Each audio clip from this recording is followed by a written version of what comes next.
بەنای خی بەخشندەی میهرەبان ئازیزان خۆشەویستان خوشکان برایان بینەران بیسەران لە هەرچوویەکەن سەلامی خی گەورەتان لەسەربی خۆشەویستانم قوربانی یەکێکە لەو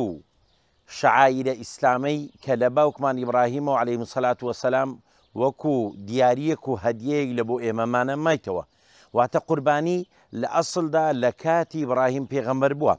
و لێرە پرسیارێک دروست دەبی ئایا پێش پێغەمبەر محەممەد عەلەیهی السەلات وەسەلام قوربانی هەبووە یان لە سەردەمی پێغەمبەران قوربانی هەبووە بەڵێ قوربانی هەبووە گومان لەوەدانە لەبەر ئەوەتە سەیر دەکەین زەکەریا پێغەمبەر عەلەیهی السەلات وەسەلام دەفەرمێ کە قورئان باز دەکات دەفەرمێ منداڵێکم دەکەمە قوربانی لە بۆ خزمەتکردنی ئاینی ئەو ئاینەی کە خوای گەورە بۆی داناوە و لە سەردەمی موسا پێغەمبەر عەلەیهی السەلات وەسەلام بە هەمان شێوە و لە سەردەمی عیسا عەلەیهی السەلات وەسەلام بە هەمان شێوە واتە لە پێشینەی پێغەمبەرمان محەممەد عەلەیهی السەلات وەسەلام قوربانی ئەسلی هەبووە بەڵام شێوازی ئالێتی وەکو ئێستای ئێمەمانانی لە ئومەی ئیسلامی جیاوازی هەبووە شێوازی کوشتنەوەی و هەروەها قوربانی دانەکەی وەکو قوربانی ئیبراهیم پێغەمبەر نەبووە بەڵام قوربانی پێغەمبەر ئیبراهیم لە بۆ ئێمە بووە ئەو کللتورە ئیسلامیەی کەوا ئێمە بتوانین ئەنجامی بدەین پرسیارێک دروست دەبی ئایا قوربانی فەرزە یان سونەتە ئەگەر سیر بکەین ئێمە بەڕێزەکانم بینەرانی بەڕێز ئێمە بە شێوەیەکی گشتی باز دەکەین زانایان قسەیان لەسەر کردووە بە سێ جۆر جۆری یەکەمیان دەفەرمونون سونەتە و جۆرێکیان دەفەرمونون فەرزە و جۆرێکیان دەفەرمونون ئەو فەرزەی کەوا قوربانی حیوان کوشتنەوەکە فەرزەیان سونەتە دەفەرمونون وەکو چی وایە یەک لەوانە شێخ الئیسلامی ابن تەیمیە ڕەحمەتی خوای لێبێ دەفەرمێ وەکو ئەوە وایە ئێمە حەجمان هەیە پایەکە لە پایەکانی ئیسلام و زەکاتیشمان هەیە یەکێکە لە پایەکانی ئیسلام بەڵام ئایا هەموو کەس حەج و زەکاتی لەسەر واجبە نەخێر یەکێک ئەگەر ماڵی نەبێ ئاەدەتانی زەکات بدە نەخێر کەچی پایەکە لە پایەکانی ئیسلام و دیسان بە هەمان شێوە حەجکردن پایەکە لە پایەکانی ئیسلام بەڵام ئەگەر یەکێک سەروەت و سامانی نەبی یان ڕێگای ئەمنیەتی نەبی یان دەرفەت و بواری نەبی یان تەمەن و توانای نەبی ئایا حەج بکە ئایا ئەو حەجەیە یەک لە پایەکانی ئیسلام نیە بڵێ دەیکەوا بوو شێخ الئیسلامی ابن تەیمیە و فقەهای معاصر دەفەرمونون عینەن بە هەمان شێوە قوربانیکردن بۆ ئەو کەسەی سەروەت و سامان و پارە و دارایی و داهاتی هەیە دەتوانیتن قوربانی بکە و ئەو کەسەی نیتی ناتوانی کەوا بوو لەسەر جۆرە کەسانێک واجبە قوربانی ئەگەر هات و پارەی هەبی یان ئاژەلی هەبی یان توانای هەبی ئەدی ئەگەر ئەوی نەیبوو وەکو حەجەکە وەکو زەکاتەکە لەسەری واجب نییە دەتوانیتن ئەنجامی نەداتن.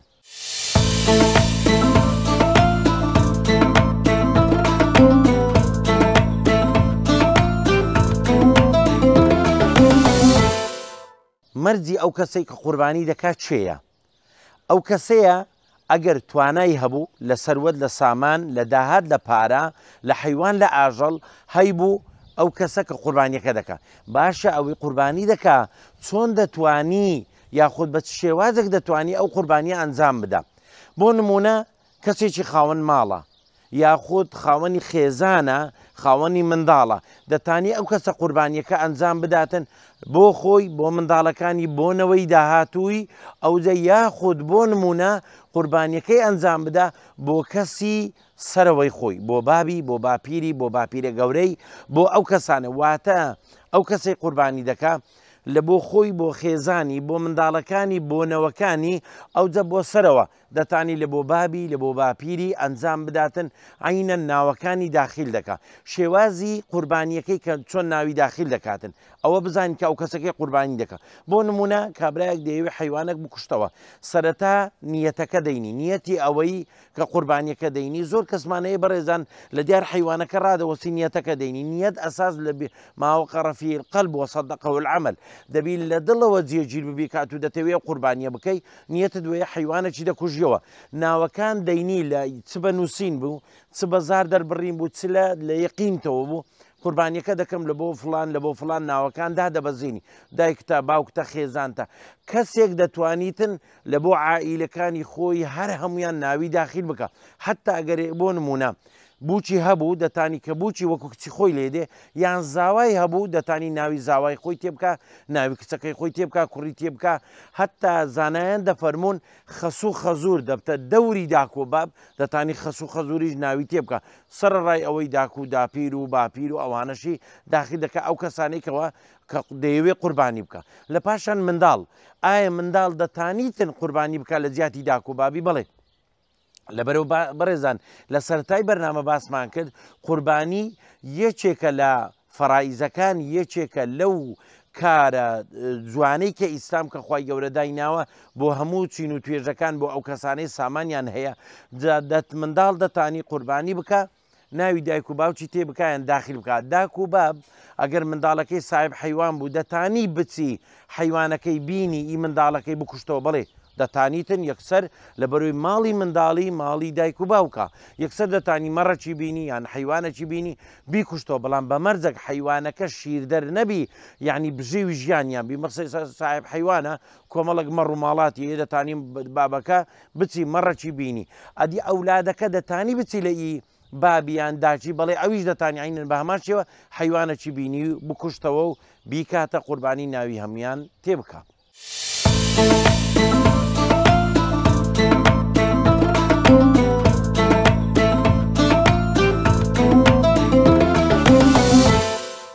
بەڕێزان ئەی باشە ئینسان دەتوانی ناوی مردوو داخل بکە لۆ قوربانی بڵێ بۆ نمونە ئەو دوو جۆرە نەوعەکیان هەیە ئەگەر وەسیەتی کردبوو ئەگەر وەسیەتی کردبوو لە بۆ مردیەکەی مەسیستە بۆ نمونە باوکمان یان دایکمان یان کەسێکمان وەسیەت دەکات دەرێگەر مردم قوربانیەکەم لە بۆ بکە یان ناوم داخل بکە ئەوە لە سەری ئەوە هیچ گومان لە وەدانیە دەتانی داخل بکەی و ناوەکەی ئەوە خاڵشکە دەتانی لە بۆ دایک و باوکت ئەگەر وەسیەتشی نەکردبی لە بۆ داک و باب دەتانی لە بۆ ئەولاد دەتانی لە بۆ خێزان دەتانی لە بۆ ئەو چار جۆرە بەبێ ئەوەی پرس و ڕاوێژی کردبی دەتانی ئەدی باشە ئەگەر یەکێک لە کەسی خۆمان نەبی دەتانین مردوو ناوی تێ بکەین زانایان دوو بەش دابەشیان کردێ بە دوو بەش زۆرێک دەرێن نەخێر لەبەرەوە ئەو کەسە مردیە یەکێک قوربانی شعائیری ئیسلامە لە بۆ چێە لە بۆ ئەو کەسەی مایە لە ژیاندا نەک مردبی لەبەر هەندێک دروست نییە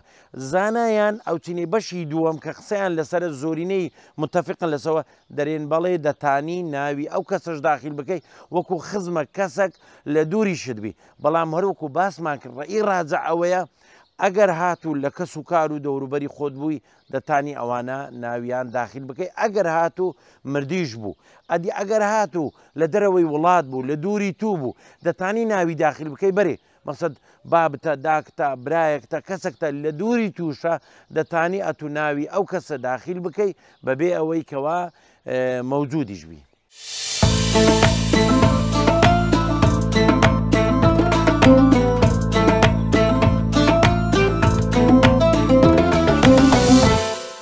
سەبارەت بەو حیوانانەی کەوا بزانین لە بۆ قوربانی دەبی بۆ نمونە مەڕ و بزن بەران و نێری ئەوە لەلایەک دەبتە قوربانی ئەو دوایی ڕەشەوڵاق بە هۆرد و جۆریەوە وەکو جوانەگا و چێڵ مانگا مێنجین ئەو دوایی وشتر ئەوانەی کە باسمان کرد دوو جۆرن جۆری یەکەمیان هەر یەکیان بۆ حەوت بنەماڵە دەبیتن مەسە بۆ نمونە حشترێک لە بۆ حەفت کەس دەبی هەر یەکیان حەفت بنەماڵەبی نەک حەفت نەفەربی مەسەتا بۆ نمونە حەفت کەس دێن حشترێکی دەکوژنەوە یان جوانەگایەکی دەکوژنەوە یان مێنجینەکی دەکوژنەوە ئەوانە کە هاتن ئەو مێنجینیان کوشتەوە یان ئەو جوانەگەیان ئەو حشتریان کوشتەوە ئەو حەوت کەسەیە دەتانن هەر یەکیان عائیلە و بنەماڵەی خۆیان ناوی داخلکە نەک یەک کەسبی مەسەستا بۆ نمونە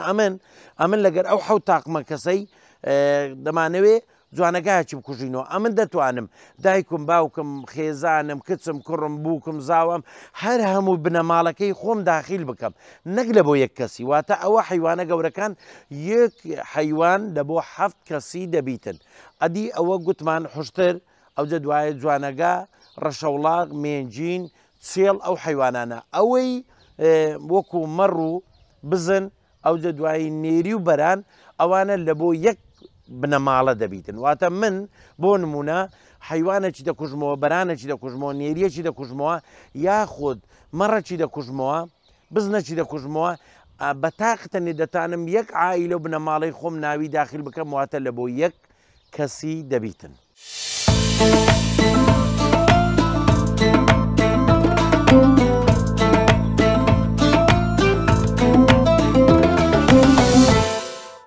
ئاژەلی چیوی دەتوانین بیکەینە قوربانیان ئاژەلی ئاوی. هەر ئاژەڵک ئەگەر بە خۆمان لە بندستی خۆمان بوو دەتوانین ئێمە بیکەینە قوربانی. بەڵام ئەگەر ئاژەڵک لە دەرێ بوو بە ڕاوکردن وەکو مامز وەکو بزنە چیوی ئەوانە ئەمە ناتوانین بچین ڕاویکەین بیکەینە قوربانی. بەڵام ئەگەر یەکێک بۆ نمونە لە ماڵی وەکو چیوی وەکو بابرین ماڵی لێ کردبوو بە خێوی کردبوو دەتوانیتن عینەن بە هەمان شێوە بیکاتە قوربانی. مەقسەد بۆ زۆر کەسێ مامزی بە خێو دەکا بزنە چیوی بە خێو دەکا ئەوە دەتانیتن لەو حاڵەتەی بە هەمان شێوە بیکاتە قوربانی.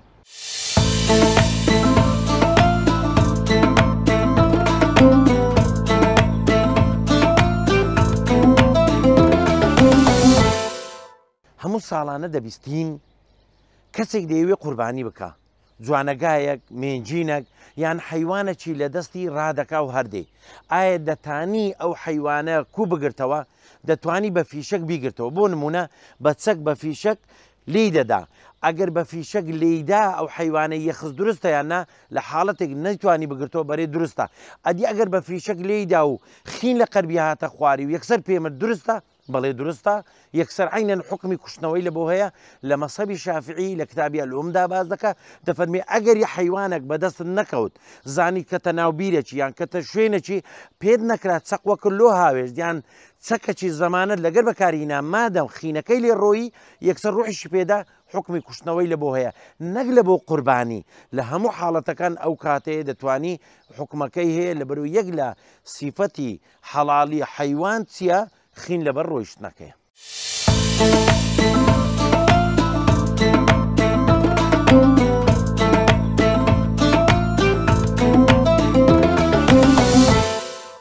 بەڕێزان ئەو کاتەی کە پێویستە قوربانی بکرێ دوای نوێژی جەژن ئەنجام درا یەکسەر کە هاتیەوە ئەتوو دەتوانی حیوانەکە بکوژیەوە. بۆ نمونە لەو 4 ڕۆژەت ڕۆژی یەکەمی جەژن، ڕۆژی دووەم، ڕۆژی سێم، ڕۆژی چارەم. ئایا دەکرێ ڕۆژی چارەم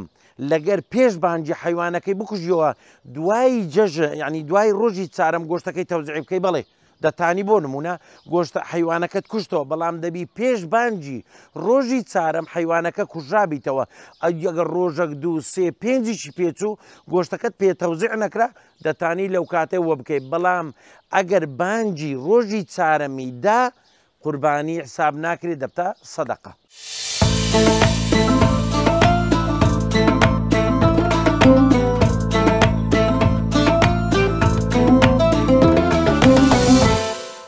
ئەی باشە ئەوە حیوانەکە کوژاوە و گۆشتەکانیش دانرا گۆشتەکە دەدرێتە چێ؟ گۆشت سەرەتای ئەو قوربانیە دەبی ئەمە بزانین ئەو گۆشتە لە بۆ هەژار و نەدار و کەم دەرامەتە. ئەوە بزانین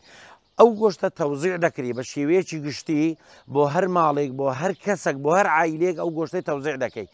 باشترین شدوەیە بەیەکەوە بە دەستە جەمعی بی. بەڵام ئەگەر دەستە جەمعیش نەبوو ئیتیادیە هەر کەسە و دەتانیتن. باشە ئەگەر هاتو بۆ نمونە لە ناو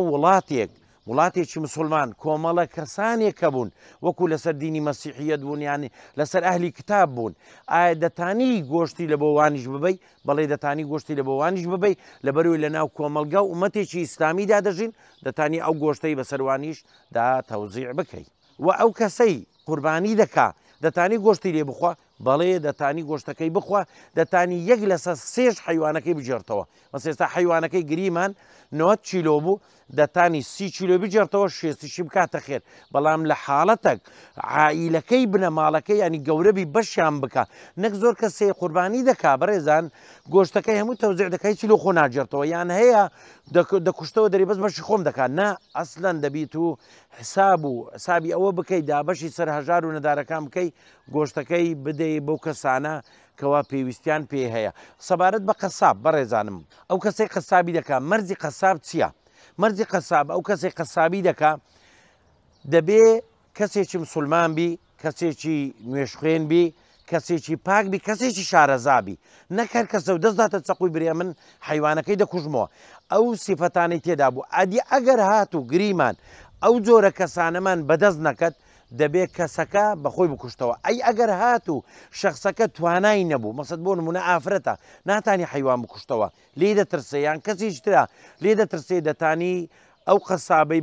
بە وەکیلی خۆت دابنێ ئەی ئەو خاڵەی کەوە باز دەکرێ و باز کرایە لە بابەتی فقی سەبارەت بە نینۆک نەکردن و لە خۆ نەکردنەوە ئایا ئەوە واجبە یان سونەتە یان ڕئی فوقەها و عالم و زانایانە بەڕێزەکانم ئەوە وەکو تەکریمە وەکو ڕێزێکە ئەو شخصەیە کەوا دەست دەخۆی نادە مەسێتا بۆ نمونات و دەتەوێت قوربانی بکەیت مووی لە خۆن ناکەیەوە نینۆکی خۆن ناکەی وەکو ئەوەیە لە ژێری حرامدای ئەوانەی لە حەزدانە 9 ڕۆژ لە ژێری حرامدانە واتە ئەتو وەکو تەکریم و ڕێزێک لۆوانە کاتو ئەنجام دەی بەڵام ئایا نینۆکت بکەی یان مووی لە خۆت بکەیەوە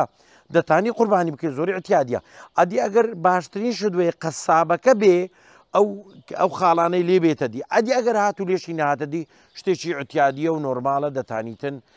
عینەن حیوانەکە بکوشتەوە ئەی باشە قەساب دەتانی بە پارە بگری بەرێ دەتانی بە پارە بیگری حیوانەکە لۆ بکوشتەوە دەتوانی پیستەکەی بفرۆشیەوە بەڵێ دەتانی پیستەکەی بفرۆشیەوە.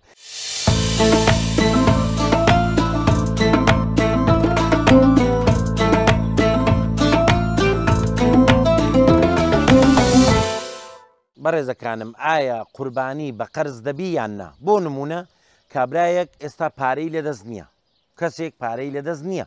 بەڵام لە ئایندەکی نزیک مەقصد پارەکانی لە قەردا یان پارەکانی لە ناو بەیع و معاملاتدا یان پارەکانی لە ئیشدا بەڵام ئێستا پارەکەی لەدەست نییە دەتوانی بە قەرز بکە ئەو جۆرە کەسە بەڵێ دەتانی بە قەرز قوربانیەکەی بکە و حیوانەکەی مەقصد لە صاحب حیوانەکە دەکڕیتن بە قەرد دوایی لە ئایندەیەکی نزیک پارەکەی دەداتەوە بەرێ دروستە بەڵام کابرایەک هیچ پارەی نییە هیچ داهاتی نییە دێ بە قەرد حیوانەکەی قوربانیەکەی بکە ئێمە باز لە سەرەتای بەرنامە باسمان کرد گوتمان زانایان باز دەکەن واجب نییەکێ مادەم واجب نەبی خۆتو ناتانی بە قەرد بێ خەرزەکاتەکەگە پارەت نەبی یان پارەی داهاتت نەبی حەجی بکەی ئەوان ئەرکانێکن پایەکان لە پایەکانی ئیسلام فەکەیفە مەکانە ئەتو دێ قوربانی دەکەی بە قەرز خۆت قەرزدار بکەی و نەخێر شتیوا لە مەیکە هەوڵ بدە بەڵام ئەگەر هاتو پارە لەدەست بوو سامان لەدەست بوو ئەو کاتە لەدەست نەبوو ئەی باشە دەتانی بە بەدیل بگۆڕیەوە مەسێستا بۆ نمونە حیوانەکی دەکڕیەوە بە کەلوپەلک بە پێداوی تێک دەریکا کە ئەو حیوانم بدێ من ئەوە دەدەمێ لە بری ئەوەش دروستە لە بۆ حاڵەتی قوربانی زانایان قسەیان لەسەر کردووە.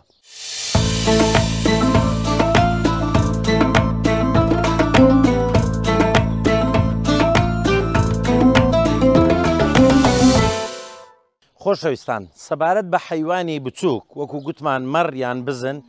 ئەو بزنەیە قوربانی مەرجی قوربانیەکەی چێ تێدابی بۆ نمونە دەبی کۆرە نەبی ئەو جە لە پاشان ددانیشی نەکەتبی یعنی ددانەکانی مابی ئەو ددانانەی ئەو جە لە پاشان جێبڕاو نەبی بەڵام ئەگە گریمان شاخی شکابی لەبەرەوە ئەگەر شاخی شکابی زۆر احتیادیە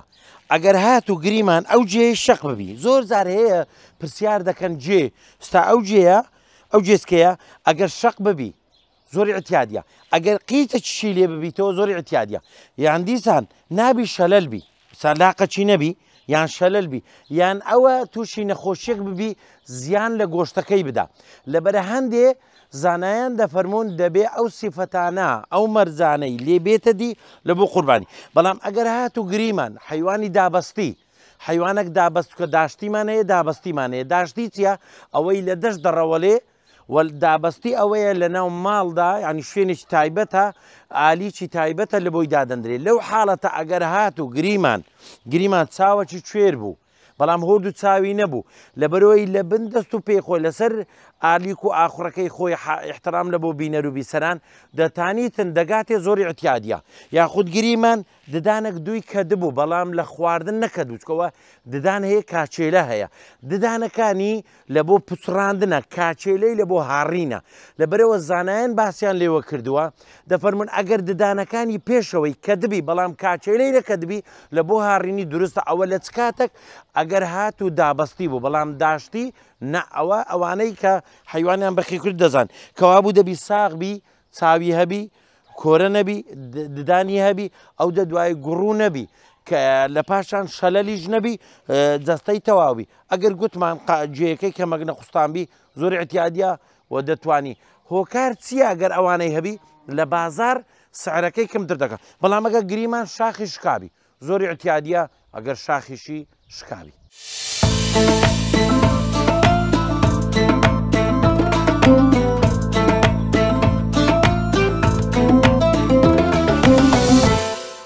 سەبارەت بەو حیوانی بچوو کە باسی دەکەین بزنمان باس کرد مەڕیش عینەن بە هەمان شێوە دەبی کوێرە نەبی ینی چاوی ساغبی ئەوجە لە پاشان ددانی ساغبی کە ددانەکانی تەوابی ئەوجە گوێسکەی عینەن بە هەماشە ئەگەر قیچەک گوێسکەی کون ببی یانخود هەندێک حیوان هەیە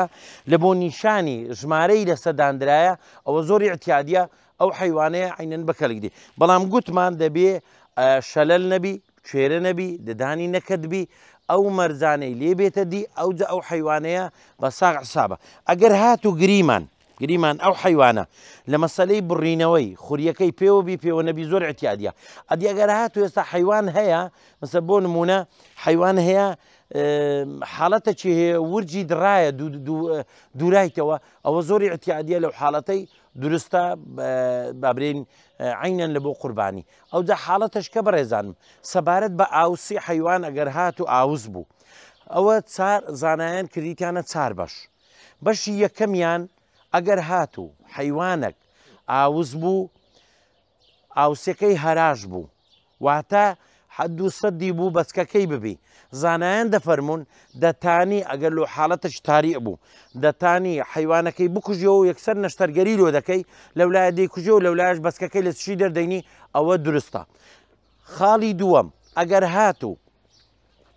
ئاوز بوو نەتزانی کوشتەوە دروستە یان نا بەڵێ دروستە و زۆر احتیادیە. خاڵی سێیەم ئەگەر هات و ئەو حیوانەی نەزۆک بوو دروستە بیکوژیەوە ئەوە حیوانەی کە بابرێن پێی دەگوترێ ئەستەویر بەڵێ یعنی نەزۆکە هیچ بەچکەی نابی مێشە دروستە. ئەدی ئەگەر هات و بەرانێک یان نێریەک چاکرا بوو میلەحی پێدەگۆترێ واتە خەسێنراو ئایا دروستە ئەو حیوان بەڵێ دروستە دەیتانی لەبەرەوە خەسێنرایە یان چاکراوە لەبەرەوە هەتا وەکو گۆشتی زیاتر بی تاسیری لە گۆشتی ناکە زانایان باسییان کردیە دروستە لەو حاڵەتەش واتە ئەگەر مێ بوو ئەو مێە زگ و زاری نەدەکرد بەستەنها لۆ گۆشت بوو دروستە ئەوە پێی دەگوترێ ئەستەویر وە سەبارەت بە حیوانی نێری یان بەران کە نێرە ئەوانش لەو حاڵەتە ئەگەر هات و کرابووە میلاح کە پێی دەگوترێ میلاح واتە خەسێنراو واتە چاکراو ئەوانیش دروستە لە بۆ قوربانی لەبەرەوەی تاسیر لە گۆشتی نادا.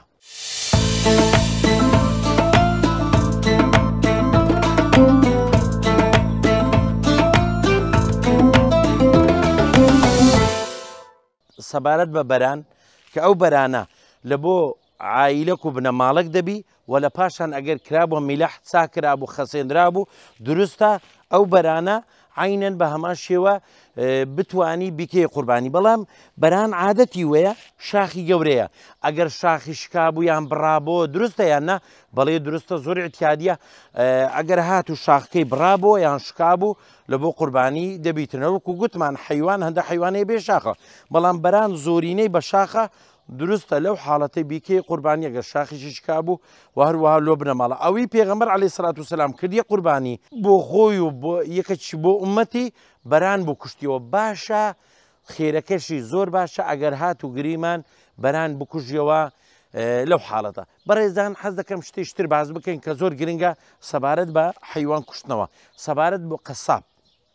ئایا قەساب دەتانی بەس بە درێژبوون بکوشتەوە دەتوانی بە پێوە بکوشتەوە بە دارێ بکوشتەوە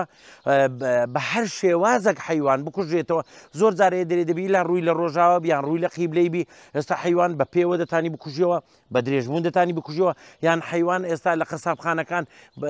بە دارێەوە دەکرێت سەریان شۆڕکرایەوە لە هەموو حاڵەتەکان دروستە قەساب دەتوانی ئەو حیوانە بکوشتەوە بەس تەنها لە بۆ ئەوەی گەروی بۆڕی هەناسەی و خوێنەکەی ببڕی دەتوانی سەری بێک جاری لێ بکاتەوە نابی سەری کامل لێ بکرێتەوە بەستە نابۆڕی هەناسە و خوێنەکەی دەبڕێ ئەو دوایی حیوانەکە تاوەکو تەواو پەلداوێ ئەو لەو حاڵەتە دەتوانی حیوانەکەی چا بکەیت ئەدێگەر حیوان تەواو ڕوحی نەدابوو ناتانی ئیلا دەبێ ڕوحی کامل بدا ئەوجا جەستەی پاک دەکەیەوە و خاوێن دەکەیەوە.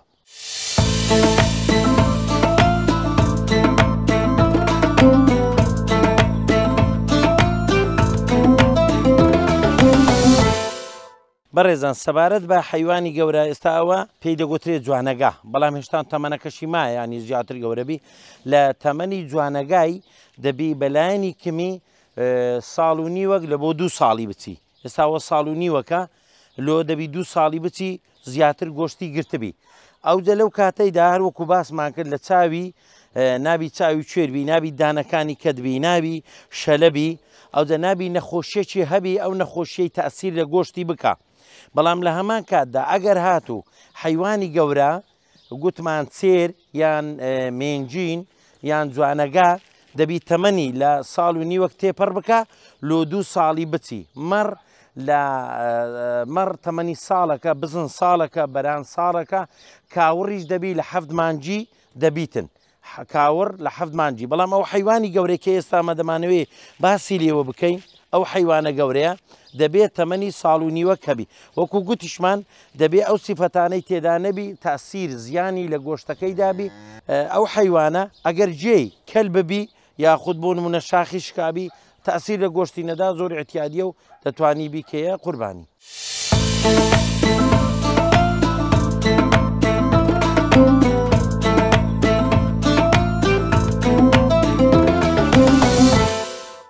سەبارەت بە حیوانی گەورە گوتمان ئەوە مێنجینی پێدەگوترێ مێنجینیش ئەو حیوانەیە کە بەسکەچی هەری نایە ئەوجە ینی مێیە پێی دەگوترێ جوانەگا نێرە مێنجینیش مێی پێدەگوترێ عینەن ئەوەش لۆ 7 بنەماڵە دەبیتن لۆ 7 کەس دەبی هەر یەکیان 7 بنەماڵە باسمان کرد بەڵام کۆمەڵک سیفەت هەیە نابی کۆرەبی نابی ددانی کەدبی نابی شەلەلبی ینی قاچەکی ناتەواوبی ئەگەر هات و گریمان کلچی قیچەک لێ ببیتەوە سەبارەت بەو کلکەی کە لێ بوویتەوە احتیادی هەچکە لە بەرەوەی لە مەیدانیش تەئسیری لێ ناکە ئەگەر مەدان تەئسیری لێ نەکرد زۆر احتیادیە یان سمی شکا بوو ئەگەر هات و سمەکانی شکا بوو زۆر احتیادیە بەعیب ناچی ینی لە مەیدانێ هەر شتێک بەڕێزان تەئسیری لە گۆشتەکەی کرد تەئسیری لە بازار و نرخەکەی کرد لەو حاڵەتە دروست نییە ئەتوو قوربانیەکەی ینی ئەو حیوانە بکەیە قوربانی بەڵام ئەگەر وەچیت کەبی دەتوانی قوربانیەکەی بکەی و ئەو حیوانە بکەیە قوربانی.